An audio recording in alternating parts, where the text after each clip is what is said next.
Today we're going to be talking about rookies who entered the NFL with minimal expectations, maybe because of where they were drafted or where they weren't drafted. However, thus far this season, they have shown to be future building blocks for their respective franchises, thus becoming draft steals. We're only talking day 3 players and undrafted free agents, but what's crack-a-lackin'? It's your boy Broshmo, just in case you did not know, so go ahead, become bro and subscribe. Leave this video a thumbs up if you enjoy the content. As always, let me know what you think in the comment section below, where we have that nice, beautiful football discourse. We gotta start this list off with Puka Ngata. It was always gonna be Puka Ngata. The dude was drafted in the 5th round at pick 179, and he leads all rookies in receiving yards. He is the only rookie receiver with over 1,000 receiving yards. He has had a phenomenal season, and it might blow some people's mind. Oh man, why did he fall so far? And it's if you were following the draft process last year, people were a bit indecisive, inconclusive. People didn't know what to think of Puka Ngata. That's what it was. I remember watching this tape. I was like, man, he looks really smooth, but he just doesn't look all that fast. Just doesn't. And then he tested out pretty average, and it was like, okay, so he's just not all that fast. But you look at his GPS numbers during like his college football season with BYU, it's like, wow, this guy, speed-wise, looks more explosive. I don't know, maybe it takes him a minute to build up. I don't know what to think about him. Goes to the Senior Bowl, and he's there for one day, looked relatively good, and then bounced for the rest of the week, said, all right, that's all I need to do. And it's like, no, please, Puka, I want to see more. So I don't think really anyone knew what to think of Puka Ngata coming out, other than, yeah, he was pretty good in college, and he was asked to play a lot of different roles there at BYU.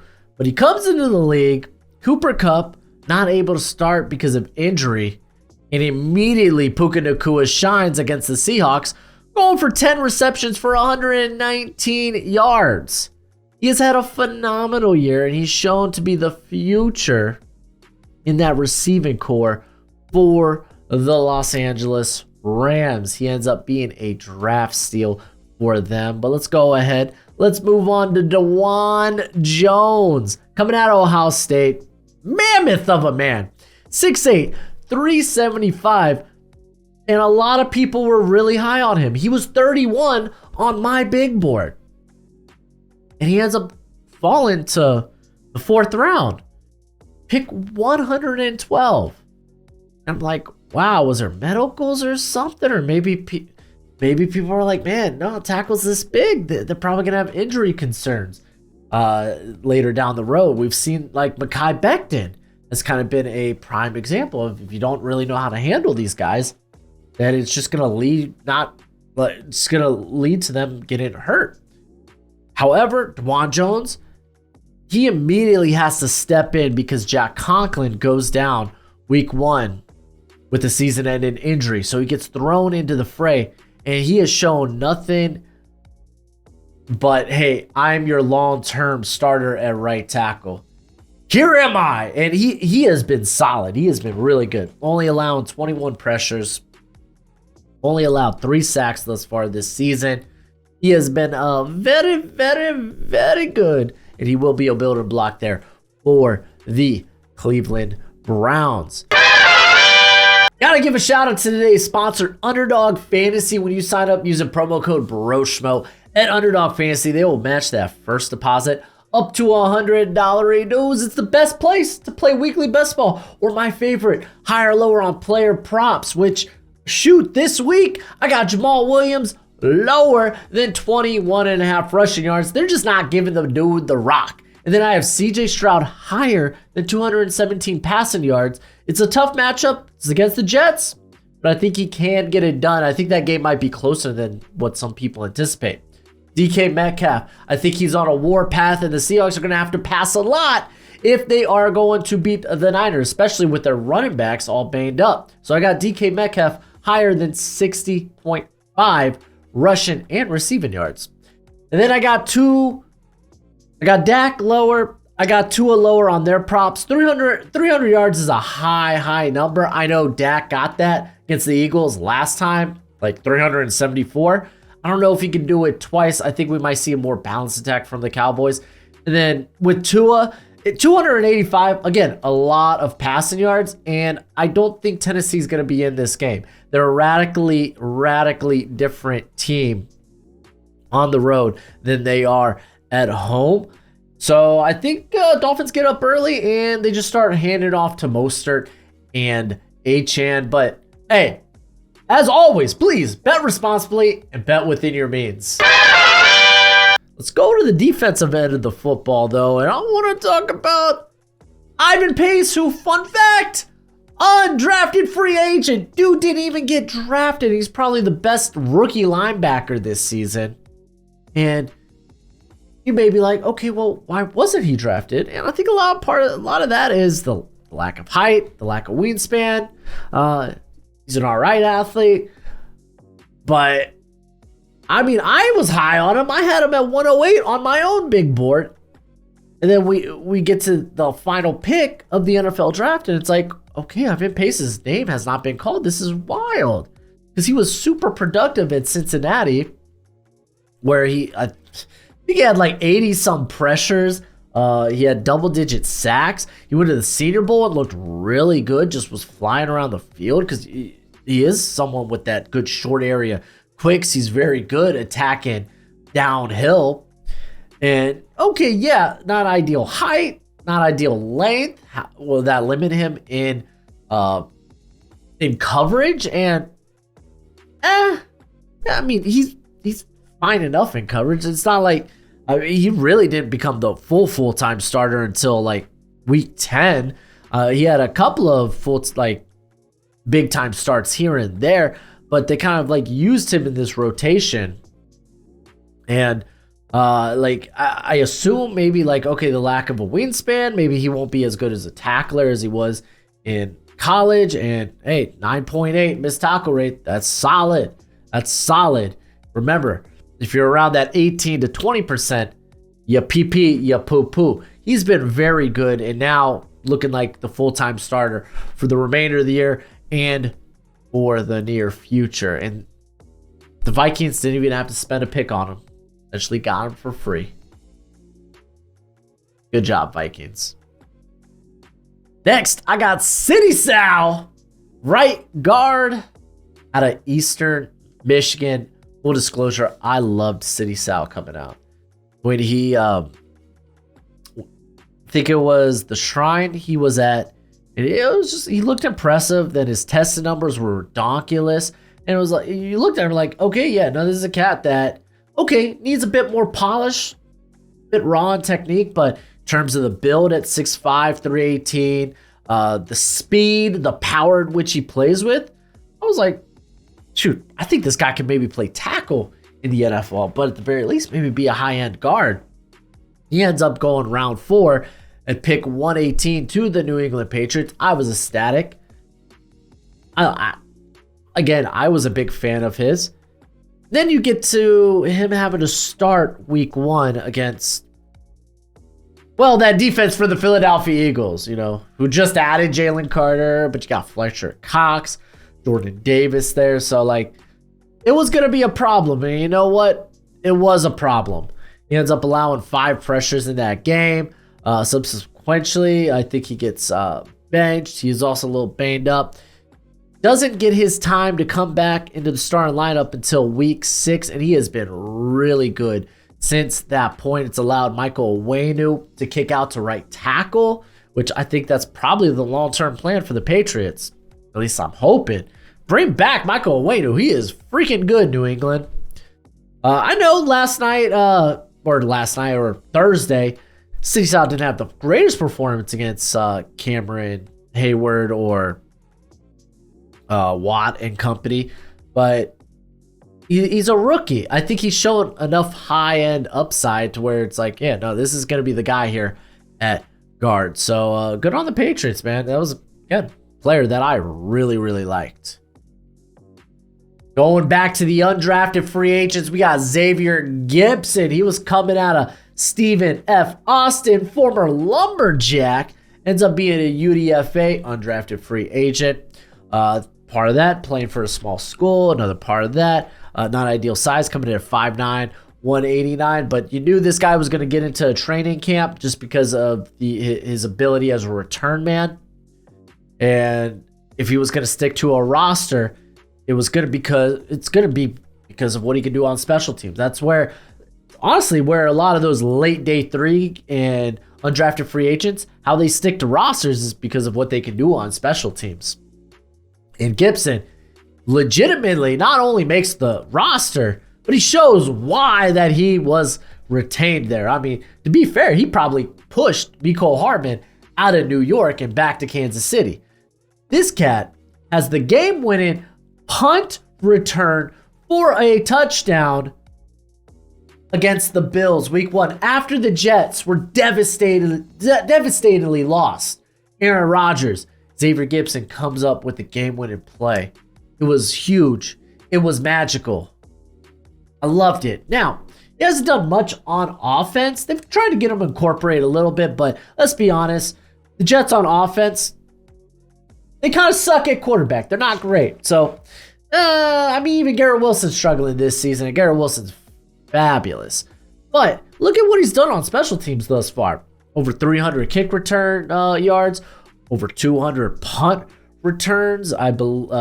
Returned yards. There we go. So, the dude's been phenomenal. He's having a great year. Great year, man. Good on Gibson, man. Good on him. Listen, I know you love the NFL draft as much as I do, and you're going to want a nice hefty watch list of players during this college football season. Well, go ahead, check out my draft guide. You can purchase it for only $30 by Venmoing or PayPaling me. Links in the description. It's a one-time payment, and you get it for this whole draft cycle and forever and always, technically. It's a Google spreadsheet, so send me your email when you send the payment. I'll get you hooked up. You will see my current prospect rankings and big board, my full evals. And guess what? It updates throughout the whole draft cycle. So it's a great purchase, and it's a great way to support the channel. All right, jumping back to the defense, I'm going Carl Brooks. This was a cat I was really high on. Coming out of Bowling Green, he ends up getting selected in round 6, pick 181 to the Green Bay Packers. I had him as 74. He was 74 on my big board. He ends up going over 100 picks later. And you might be like, why? Why would that happen? Well, coming in at 6'4", 296. I think he was more closer to 300 around the time. Mainly played as an edge player for Bowling Green, but because of how big he is and his limited arm length, he was probably going to have to kick inside. And then he tested out. Not great. It was bad. It was bad. The testing wasn't good. And I was like, this is going to shoot him down people's boards. They're not really going to know what to do with him. What is his place going to be in an NFL scheme? Ends up going to the Packers this season, and he's been widely used as a passing down player. But he has really gotten after it. 19 pressures, 3 sacks. Overall, Packers had a very good draft, and we'll talk about another player a little bit later on. But I mean, those additions to the defense up front, I mean, you got to also talk about Lucas Van Ness, who, okay, not having a big year, but you've seen the flashes with him. So yeah, good on the Packers. We'll talk about them in a little bit, but let's move to the Houston Texans. Drafted Jarrett Patterson in round 6, pick 203. And you might be like, oh, isn't this... He's not the starter. Well, currently he's out hurt, but I think knowing that you got a really good backup goes a long way, especially in round 6. Big reason why Jarrett Patterson, big reason why he didn't go that high was because, well, it's not like he's not that overtly strong. He's probably an average, above average athlete. Like there wasn't one thing you could be like, he's phenomenal at that, at least in terms of him being an athlete. Top of that, okay, 6'5", kind of tall for a center, but at least he's very experienced. I think he had like 4 or 5 years starting at Notre Dame there at center for him. But he ends up getting drafted Juice Scruggs, who was plotted out to be the starter there at center, gets hurt and thrown on IR. And they're like, you know what, Patterson, you already have tons of years of experience. Go ahead, send it, go get it. Didn't have the most ideal start against the Baltimore Ravens, but again, the Ravens are pretty good. But from there on out, he was pretty darn good for the Texans. And now I think he's on season-ending IR. But knowing that you have a very solid backup, that if you needed a pinch, or if you need if like someone goes down at guard or center, like he could step in and you could move some stuff around, that goes a long way. Knowing that you got a high-end backup in round 6, pretty darn good. So good on the Texans for that. I got to give Patterson a little bit of love there. All right, we're going to go to DeMario Douglas. Coming out of Liberty, gets drafted by the Patriots, because I guess Patriots love Liberty. It was corny, I know. But he ends up getting drafted round 6, pick 212. And it's not, again, you could almost say some of the similar reasons that Xavier Gibson wasn't drafted, of why DeMario Douglas went a little further in the draft. You know, limited size, 5'8". Guy that really is just someone who has good speed, very elusive. You're like, okay, he's probably going to end up being a return man. That's why you see him on late day 3. Well, he had other plans. He currently leads the Patriots in receiving yards. And that's even after Juju's game last night. Very good game by Juju. But Douglas out hurt right now, so that sucks. But this dude immediately made his presence known. He opened the year with 7 targets, 4 receptions, 440 yards against the Philadelphia Eagles. And he's, granted, okay, hey, listen, the quarterback position right now for the Patriots has kind of been a kiddie coaster. Like, not a roller coaster, because highs have not been high. Honestly, Thursday Night Football may have been the biggest high of the year for the New England Patriots, but it's been a kiddie coaster. You had little ups. For the most part, it's all been down to the ground. But DeMario Douglas has been a bright spot in that offense for the Patriots. He ends up being someone that they're like, yeah, okay, he's not a wide receiver 1.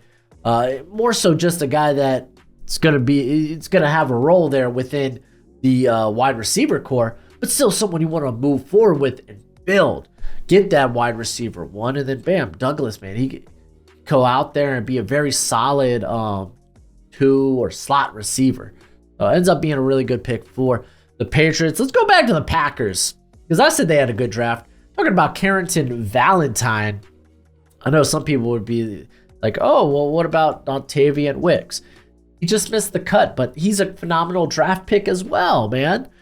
That cat another guy out of Virginia, because we were just talking about DeMario Douglas, played for Liberty. That's in Virginia. But Valentine, he ended up going at picks, or round 7, pick 234 to the Packers, initially from Kentucky. I was kind of shocked he kind of fell this far. I thought he was a midday 3 guy. But yeah, I mean, ends up getting to pick 234. You're like, okay, no, ends up being a fine pick. Probably developmental guy. And he has had to step in and start because of the injuries at corner. Eric Stokes, he was coming back from injury, but he's been unable to really step in and play this year. You've had a shoulder injury to Jair Alexander for much of the season. They traded away Rasul Douglas. So Valentine stepping up and being kind of good, kind of a shock. He's allowed a completion rate of 48.7%. That's a hell of a good number. 3 pass breakups. He's allowed no touchdowns. Like, I think he's kind of good. So, like, they might have gotten a really big steal here with Valentine. I don't think athleticism or his build, coming in at 6 foot, 189 build, or tools, none of those were questions. Just a guy that I'm assuming most of the NFL thought was a bit raw and just needed more time and maybe even more reps. But ends up being just a really, really good steal. Again, the Packers had I think a very good draft class. But we're going to end the list off talking about the hog mollies. Anthony Bradford out of Seattle. He was coming out of LSU. He ends up going round 4, pick 109, so still relatively high, but again, you're kind of taking like those round 4, round 5 picks. You're kind of taking shots on guys who might have the upside, or maybe they have a ton of experience, hoping maybe they pay dividends maybe early on or later as you develop them. And Anthony Bradford kind of had to step up because of injuries to the offensive line. Seattle's kind of been decimated by injuries along the trenches. But Bradford able to step up, and yeah, you look at him, dude's still a work in progress as a pass protector. But he's one hell of a run blocker, and that is why the Seattle Seahawks drafted him. He has been really good there at right guard in terms of his run blocking. He's still putting it together as a pass protector, but you definitely see why he was drafted at just inside of the top 150, top 125, because you can see that there are some traits there that moving forward, man, I just assume he's probably going to be the starter there at right guard for the Seattle Seahawks. But who are some of your favorite draft steals? Let me know in the comment section below. That's it for the video. Go ahead, do that YouTube thing, and until next time, you be easy, my friends. Later.